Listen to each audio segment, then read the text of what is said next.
श्रीमद् भगवद गीता के पास आपके हर प्रश्न का उत्तर है। चाहे आपकी कोई भी परेशानी हो, कोई भी इच्छा हो, श्रीमद् भगवद गीता आपके हर प्रश्न का उत्तर देती है, आपकी हर समस्या का हल देती है। चाहे वो परेशानी आपके मन की हो या धन की हो या आपके शरीर की हो या आपके रिश्तों की हो, आपको अपनी हर समस्या का उत्तर श्रीमद् भगवद गीता में जरूर मिलेगा। आज हम उसी श्रीमद् भगवद गीता के ऐसे 11 अनमोल उपदेश आपको बताएंगे जो आपकी पूरी जिंदगी बदल देंगे। बस आप इन बातों को वीडियो के अंत तक ध्यान से सुनिए। जो भी व्यक्ति इस वीडियो को अंत तक सुनेगा, उसे अपनी जिंदगी, उसे अपनी हर परेशानी का हल अवश्य मिलेगा। उसे अपनी जिंदगी में जो कुछ भी चाहिए वो उसे जरूर मिलेगा। श्रीमद् भगवद गीता का सबसे पहला उपदेश यही है कि कोई अगर आपका अपना है या कोई आपसे बड़ा है तो उसका अपने प्रति गलत व्यवहार कभी भी सहन नहीं करना चाहिए। ये गीता का उपदेश हमारी जिंदगी से भी जुड़ा है। हम भी अपने मन की अधिकतर तकलीफों को ये सोचकर जिंदगी भर सहते रहते हैं कि ये तो मेरा अपना है, ये तो मेरा बड़ा है, इसको हम कैसे कुछ कह सकते हैं। हम अगर नहीं सहेंगे, कुछ कह देंगे तो हमारे रिश्ते ही खराब हो जाएंगे, हमारे रिश्ते ही समाप्त हो जाएंगे। पर सोचने की बात यह है कि उस व्यक्ति को आप अपना कैसे मान सकते हैं जो आपकी तकलीफों की वजह हो। अपना तो वो होता है जो हमारी तकलीफों को दूर कर दे। तो गीता का ये उपदेश है कि किसी को भी अपना फायदा मत उठाने दो, किसी को भी खुद पर जुल्म मत करने दो, क्योंकि आप जितना सहेंगे लोग आपको उतना सहने के लिए और मजबूर करेंगे। गीता का पहला अध्याय जिसका नाम अर्जुन विषाद योग और दूसरा अध्याय जिसका नाम सांख्य योग है, उसके आरंभ में अर्जुन ने श्री कृष्ण के आगे अपना दुख प्रकट किया है कि हे केशव, मैं कौरवों से कैसे युद्ध कर सकता हूं? ये सब तो मेरे अपने ही हैं। मैं कैसे भीष्म पितामह और द्रोणाचार्य से युद्ध करूंगा, क्योंकि वो दोनों मेरे पूजनीय हैं। इसलिए इन गुरुजनों को मारने से तो अच्छा है मैं भिक्षा के अन्न को खाकर अपने जीवन का गुजारा करूं। और जिन कौरवों से मैं युद्ध करने जा रहा हूं वो सब धृतराष्ट्र के पुत्र मेरे भाई ही हैं, मेरे अपने ही हैं। इन सबको मारने से अच्छा है कि मैं सन्यासी बन जाऊं। तो श्री कृष्ण ने अर्जुन से कहा कि यहां कौन अपना है और कौन पराया है। जो अधर्म करता है उसके साथ युद्ध करना तुझे मोक्ष और मुक्ति देगा। तू अपने इस मन के मोह को त्याग दे, नहीं तो सारा जग तेरी निंदा ही करेगा, तुझे डरपोक कहेगा। बात अपने पराये की नहीं है, बात धर्म और अधर्म की है, बात सही और गलत की है। अगर तू गलत को सहेगा, उसका अंत नहीं करेगा, तो गलत करने वाले को और बल मिलेगा, वो और भी गलत करेगा। इसीलिए मन के मोह को त्याग करके तू युद्ध कर। महाभारत की एक और कहानी भी है। जब अर्जुन के पुत्र अभिमन्यु की युद्ध में मृत्यु हो जाती है तब अर्जुन बहुत दुखी होता है, रोने लगता है। वो श्री कृष्ण से कहने लगा कि मेरा पुत्र अभिमन्यु मर गया है, मैं ये दुख बिल्कुल भी सहन नहीं कर सकता, मैं भी अपने आप को समाप्त कर लूंगा। फिर भगवान श्री कृष्ण उसे आत्माओं के लोक में लेके गए, जहां अभिमन्यु आनंद से बैठा हुआ था।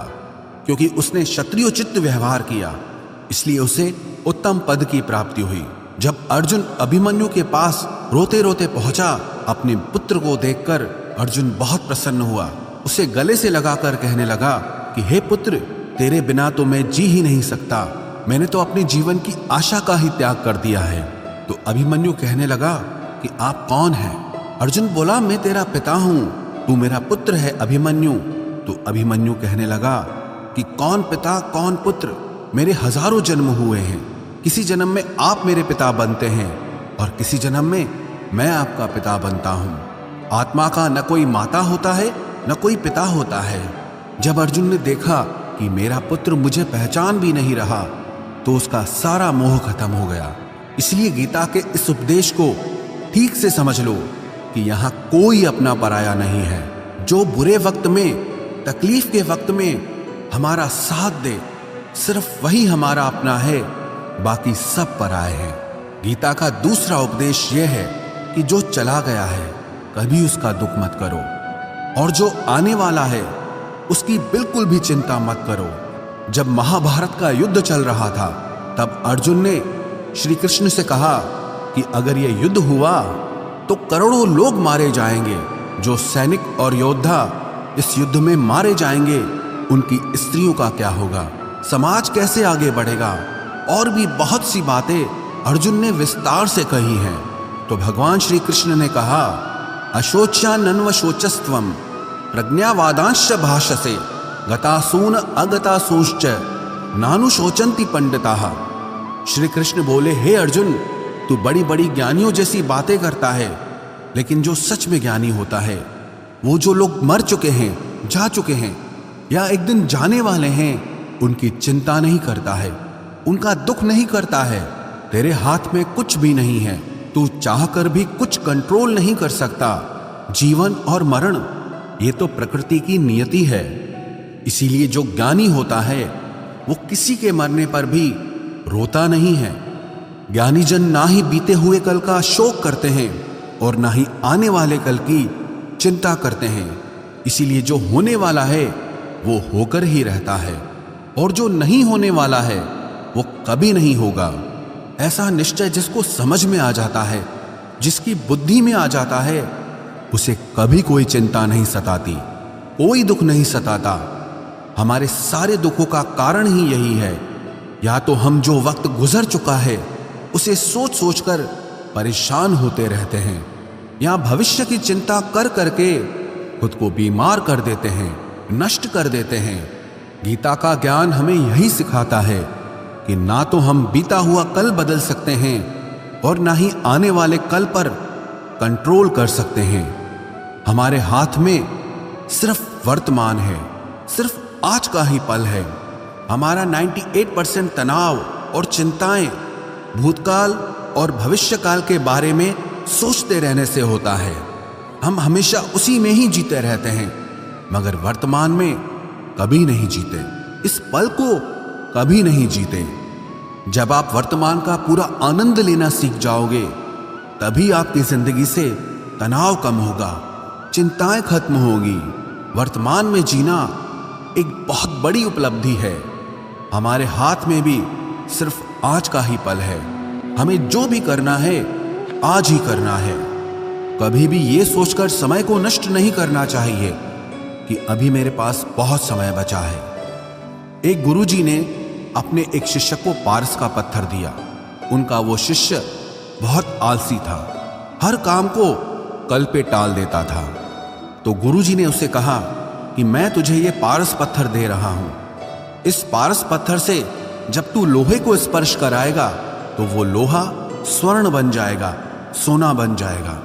और ये पारस पत्थर मैं तुझे 1 महीने के लिए दे रहा हूं। जब 1 महीना समाप्त हो जाएगा तब मैं तुझसे ये पत्थर वापस ले लूंगा। तब तक तू इस पत्थर को अपने पास ही रख। गुरुजी का वो शिष्य बाजार में लोहा खरीदने के लिए गया। जब बाजार में वो लोहा खरीदने पहुंचा तो उसे लोहे का वो रेट बहुत महंगा लगा। उसने कहा थोड़े दिन रुक के ले लूंगा, जब लोहे का रेट कम हो जाएगा। पर उसकी बुद्धि में ये बिल्कुल नहीं आया कि इस लोहे को मैं सोना बनाकर बहुत अधिक धन बना सकता हूं। लेकिन उसके मन की सुस्ती, उसके मन का आलस्य, उसकी वजह से उसने उस काम को कल पे टाल दिया। ऐसे ही करते करते पूरा महीना समाप्त हो गया। फिर गुरुजी उस शिष्य के पास आ पहुंचे कि बताओ तुमने कितना सोना बनाया। शिष्य बोला कि मैंने तो अभी सोना बनाना शुरू भी नहीं किया। तो गुरुजी ने कहा मुझे मेरा वो पारस पत्थर वापस चाहिए। शिष्य बोला कि नहीं, मुझे थोड़ा वक्त दीजिए, मैं थोड़ा सोना बनाना चाहता हूँ। गुरुजी ने कहा कि ये पारस पत्थर पूरा 1 महीना तेरे पास था पर तू कुछ नहीं कर पाया, लेकिन अब समय समाप्त हो चुका है। ऐसे ही ये हमारा जीवन है, हमारी जिंदगी है, और ये समय ही पारस पत्थर है। हम समय के एक एक पल से अपने जीवन को सोना बना सकते हैं, लेकिन हमें ये लगता है कि हमारे पास बहुत समय बचा है, एक दिन जिंदगी को जी लेंगे, एक दिन जिंदगी में खुश हो जाएंगे, लेकिन वो दिन कभी नहीं आता और हम जिंदगी भर भागते रहते हैं, चिंता करते रहते हैं, दुखी होते रहते हैं, लेकिन जिंदगी को जीना, खुश रहना हम भूल जाते हैं। इसलिए गीता का ज्ञान हमें यह सिखाता है कि आप आज में जीना सीखो, इस पल में जीना सीखो। गीता का तीसरा उपदेश यह है कि मौत से डरना बिल्कुल व्यर्थ है। श्री कृष्ण ने गीता में कहा है कि यह संसार मृत्यु लोक है। जिसका भी जन्म हुआ है वो एक दिन जरूर मर जाएगा। जिसका आरंभ हुआ है उसका अंत अवश्य होगा। हम इसे रोक नहीं सकते। जैसे हम रोज कपड़े बदलते हैं, वैसे ही हमारी आत्मा नया शरीर धारण करती है। मृत्यु सिर्फ इस जीवन का एक नया आरंभ है, इस जीवन का अंत नहीं है। आत्मा कभी नहीं मर सकती और ना ही उसे कोई मार सकता है, लेकिन मौत का डर मनुष्य को सबसे ज्यादा लगा रहता है। मौत का दुख भी इंसान को सबसे ज्यादा होता है। एक पेड़ में दो पक्षियों का जोड़ा रहता था। उन दोनों को एक दूसरे से बहुत प्रेम था।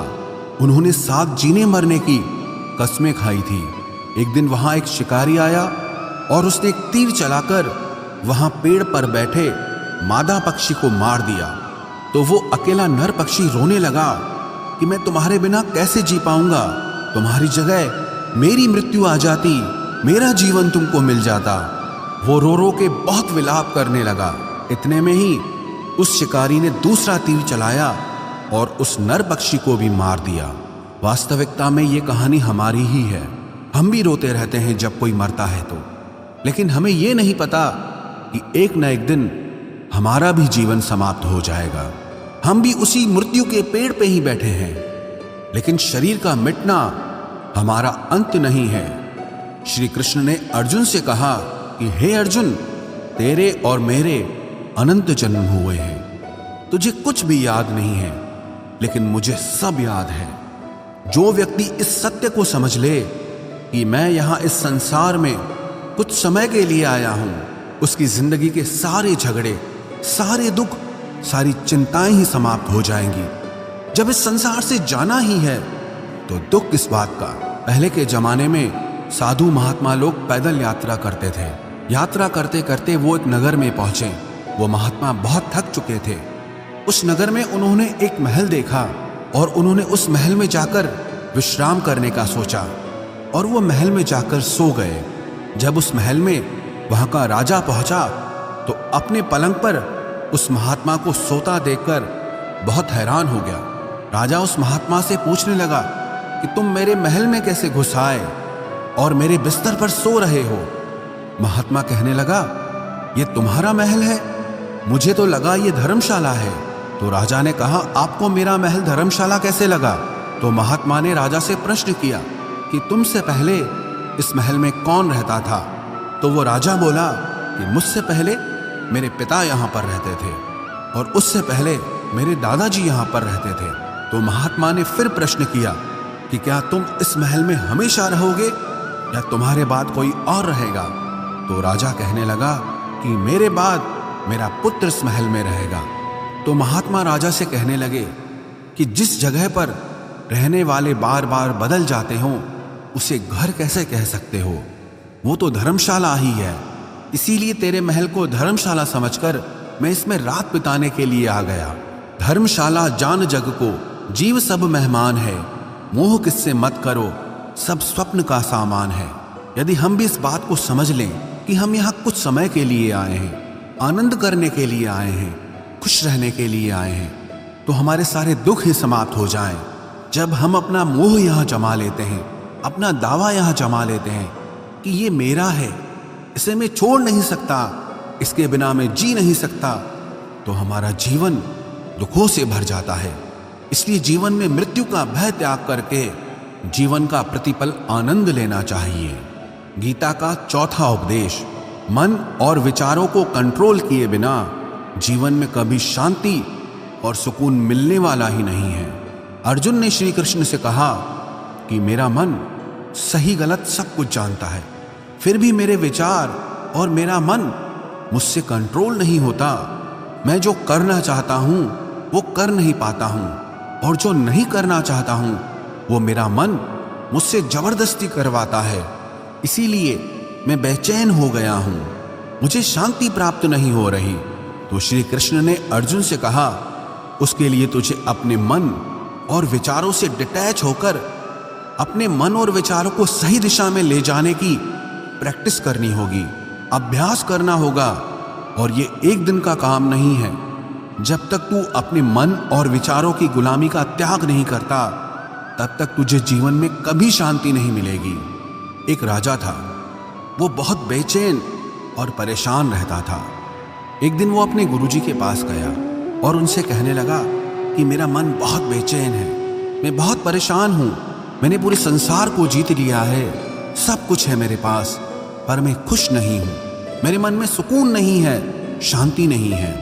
तो गुरुजी ने राजा से कहा कि तुम्हारे नगर में अगर कोई ऐसा व्यक्ति है जिसने सुकून को प्राप्त कर लिया है, शांति को प्राप्त कर लिया है, तुम उसका एक बार कुर्ता पहन लो तो तुम्हारे जीवन में भी शांति आ जाएगी। राजा बहुत प्रसन्न हो गया कि ये तो बहुत आसान काम है। वो अपने राजमहल में आया और राजसभा में वो सबसे कहने लगा कि आप लोगों में से जो भी शांत हो चुका हो, जिसे सुकून मिल गया हो, वो अपना कुर्ता मुझे दे दे। वो बदले में जितना भी धन मांगेगा मैं उसे दे दूंगा। सब लोग एक दूसरे का मुंह देखने लगे। पैसों का लालच आया, लेकिन सबको एक दूसरे की सच्चाई पता थी, क्योंकि किसी की जिंदगी में भी शांति और सुकून नहीं था। सब अपना सर झुकाकर वहां पर खड़े हो गए। फिर उस राजा ने पूरे नगर में ढिंढोरा पिटा दिया कि जिसे भी शांति प्राप्त हो चुकी हो, सुकून प्राप्त हो चुका हो, वो मेरे पास आकर अपना कुर्ता दे दे। वो जितना कहेगा उससे उतना ही धन दिया जाएगा। लेकिन एक भी व्यक्ति ऐसा नहीं मिला जिसे शांति प्राप्त हो चुकी हो। वास्तविकता में जब कोई मरता है तब हम कहते हैं कि वो फलां व्यक्ति आज शांत हो गया। कभी किसी जिंदा इंसान के लिए नहीं सुना कि एक जीता जागता इंसान शांत हो गया है। राजा के सैनिक पूरे शहर में ढूंढते रहे। फिर उन्हें पेड़ के नीचे एक महात्मा तपस्या करता दिखा, जिसके चेहरे पे एक शांति थी, सुकून था। वो सैनिक उस महात्मा के पास आकर पूछने लगे कि क्या आपने शांति प्राप्त कर ली है, सुकून प्राप्त कर लिया है? महात्मा ने कहा, मैं पूरी तरह से शांत हूं। तो सैनिक उसे राजा के पास ले आए। राजा ने उस महात्मा से प्रश्न किया कि क्या आपको शांति और सुकून प्राप्त हो चुके हैं? वो महात्मा कहने लगे, महाराज, मैं पूरी तरह से शांत हूं, मुझे कोई चिंता नहीं, मुझे किसी चीज की लालच नहीं, मुझे कोई इच्छा नहीं है। तो राजा भी बहुत प्रसन्न हो गए कि आखिर वो व्यक्ति मिल ही गया जिसे शांति की प्राप्ति हो चुकी है, जिसे सुकून प्राप्त हो चुका है। तो राजा उस महात्मा से कहने लगे कि हे महात्मा, आप कृपया करके अपना कुर्ता मुझे दे दीजिए, बदले में आप जो मांगेंगे मैं आपको दे दूंगा। वो महात्मा कहने लगे कि महाराज, सुकून और शांति तो मुझे मिल चुके हैं, लेकिन क्या करूं, मेरे पास कुर्ता ही नहीं है पहनने के लिए जो मैं आपको दे सकूं। जब राजा ने उस महात्मा की ये बात सुनी कि इस महात्मा के पास कुर्ता भी नहीं है पहनने के लिए, उसके बाद भी ये महात्मा एकदम शांत है, इसके जीवन में सुकून है। मैं सारी जिंदगी धन को जोड़ने में लगा रहा, दुनिया जीतने में लगा रहा, लेकिन मुझे शांति नहीं मिली, सुकून नहीं मिला, क्योंकि शांति और सुकून बाहर की चीज नहीं है, अपने भीतर की चीज है। इसीलिए जब तक कोई व्यक्ति अपने मन और विचारों को कंट्रोल नहीं करता, तब तक उसके जीवन में सुकून और शांति नहीं आती। और गीता का उपदेश हमें यही सिखाता है कि जीवन में शांति चाहिए तो मन को शांत करना सीखो। गीता का 5वां उपदेश यह है कि वासना, क्रोध और लालच सर्वनाश का कारण है, नरक का द्वार है। जिस भी मनुष्य में ये 3 अवगुण होते हैं, वो हमेशा दूसरों को दुख पहुंचाकर अपने ही सुख और स्वार्थ की पूर्ति करता रहता है। किसी भी चीज की हद से ज्यादा वासना करना और क्रोधी स्वभाव होना और मन में लालच होना उसके जीवन के सुख को समाप्त कर देते हैं, उसके सारे रिश्तों में जहर भर देते हैं। इन्हें नरक का द्वार इसीलिए कहा गया है क्योंकि जिस इंसान में अत्यधिक क्रोध है, लालच है, वासना है, उसका पूरा जीवन जहर से भर जाता है। उसको मरने के बाद नहीं, जीते जी यहीं पर नरक का दर्शन होता है। गीता का छठा उपदेश यह है कि सब भगवान एक ही हैं, कोई छोटा बड़ा नहीं है। सब एक परब्रह्म परमात्मा के अलग अलग रूप और नाम है। श्री कृष्ण ने गीता के 10वें अध्याय विभूति योग में बताया है कि जितने भी जगत के देवी देवता हैं वो सब मेरी ही विभूति है। मैं ही शिव हूं, मैं ही इंद्र हूं, मैं ही यक्षराज कुबेर भी हूं, मैं ही अग्निदेव हूं, देवताओं के गुरु बृहस्पति भी मैं हूं, समुद्र भी मैं ही हूं, अक्षरों में ओम भी मैं ही हूं, काल का महाकाल भी मैं ही हूं, सारे जगत का नाश, उत्पत्ति और पालन करने वाला भी मैं ही हूं। श्री कृष्ण ने अर्जुन से कहा कि मेरी विभूतियों का कोई अंत नहीं है, इसलिए सब भगवान, सब नाम, सब देवता मेरे ही रूप हैं। इसीलिए तो किसी भी देव या ईश्वर में कभी भेद बुद्धि मत करना, कभी किसी को छोटा बड़ा मत समझना। और गीता का उपदेश हमें यह सिखाता है कभी भी किसी दूसरे के इष्ट को छोटा नहीं समझना चाहिए, या इस बात पर झगड़े फसाद नहीं करने चाहिए कि कौन बड़ा है और कौन छोटा है। गीता का 7वां उपदेश यह है, सुख की इच्छा ही आखिर में हमारे दुखों का कारण बनती है। श्री कृष्ण ने अर्जुन से कहा कि मनुष्य जितना सुखों की लालसा और इच्छा करता है उतना ही उसकी इंद्रियां सुख भोग में आसक्त हो जाती है, उतना ही इंसान का मन संसार के सुख और आकर्षण का गुलाम बन जाता है। और जितना सुख के पीछे भागेगा उतना ही उसे दुख के अनुभव से भी गुजरना पड़ेगा, क्योंकि ये संसार का नियम ही है। जो चीजें शुरू में मन को बहुत आकर्षित करती हैं बाद में बहुत दुख देती हैं, और जो चीजें शुरू में मुश्किल लगती हैं, कठिन लगती हैं, बाद में हमें बहुत काम आती हैं। गीता का 8वां उपदेश यह है, जो भी मनुष्य दुनिया के सारे सहारे छोड़कर सिर्फ भगवान को ही अपना सहारा मान लेता है, उसकी हर जरूरत वो ईश्वर पूरी करता है, उसकी हर प्रकार से रक्षा वो परमात्मा ही करता है। अनन्याश्चिन्तयो माम ये जनाः पर्युपासते तेषां नित्याभियुक्तानां योगक्षेमं वहाम्यहम्। जो भी व्यक्ति मुझे ही अपना सहारा मानता है उसका योगक्षेम मैं वहन करता हूं। योगक्षेमं वहाम्यहम् अर्थात जो चीज नहीं मिली है उसकी प्राप्ति कराना उसका नाम योग है, और जो चीज जीवन में मिली हुई है उसकी रक्षा करना उसका नाम क्षेम है। तो श्री कृष्ण कहते हैं, जो मुझ पे डिपेंड हो जाते हैं उनको जो चाहिए वो मैं जरूर देता हूं, और उनकी हर प्रकार से मैं रक्षा भी करता हूं। गीता का 9वां उपदेश यह है कि इस संसार में हमारा कुछ भी नहीं है। गीता सार में आपने कई बार सुना होगा कि तुम्हारा क्या गया जो तुम रोते हो, तुम क्या लाए थे जो तुमने खो दिया, तुमने क्या पैदा किया जो नष्ट हो गया, तुमने जो लिया यहीं से लिया, जो कुछ भी दिया यहीं पर दिया। जो आज तुम्हारा है कल किसी और का होगा, क्योंकि परिवर्तन इस संसार का नियम है। कल तक जिसके बिना आप जी नहीं सकते थे आज उनसे कोई रिश्ता ही नहीं है, बातचीत तक नहीं है। कहाँ गए वो जीवन भर के सारे रिश्ते, वो सारे मित्र जो साथ जीने मरने की बातें करते थे, आज पता भी नहीं कि वो लोग कहाँ चले गए। ये संसार परिवर्तनशील है, सब लोग यहाँ बदल जाते हैं, हर रिश्ता बदल जाता है, और तो और ये हमारा शरीर भी हर दिन बदल रहा है। बचपन से जवानी, जवानी से बुढ़ापा, और एक दिन ये शरीर हमारा साथ छोड़ देता है। तो किसके लिए रोना और किसकी चिंता करना।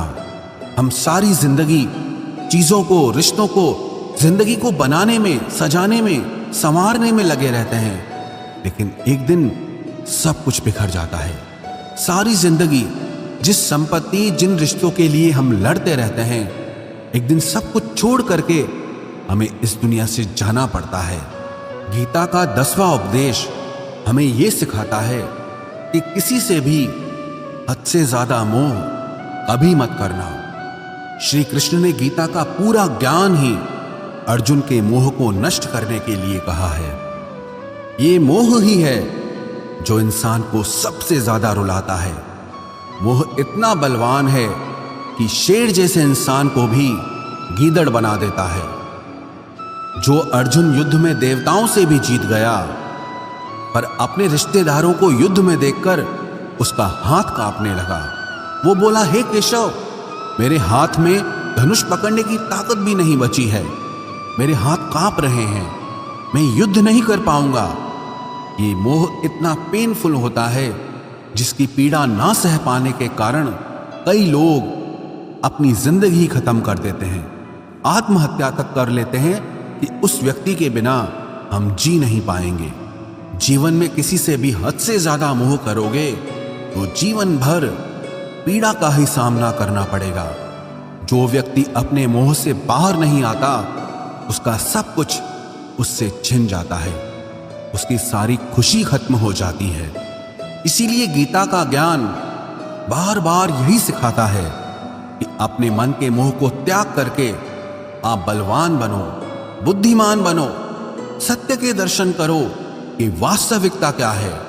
क्योंकि हमारा मोह हमें हमेशा झूठ ही दिखाता है, झूठ पे ही विश्वास दिलाता है और दिल में झूठी उम्मीदें जगाता है।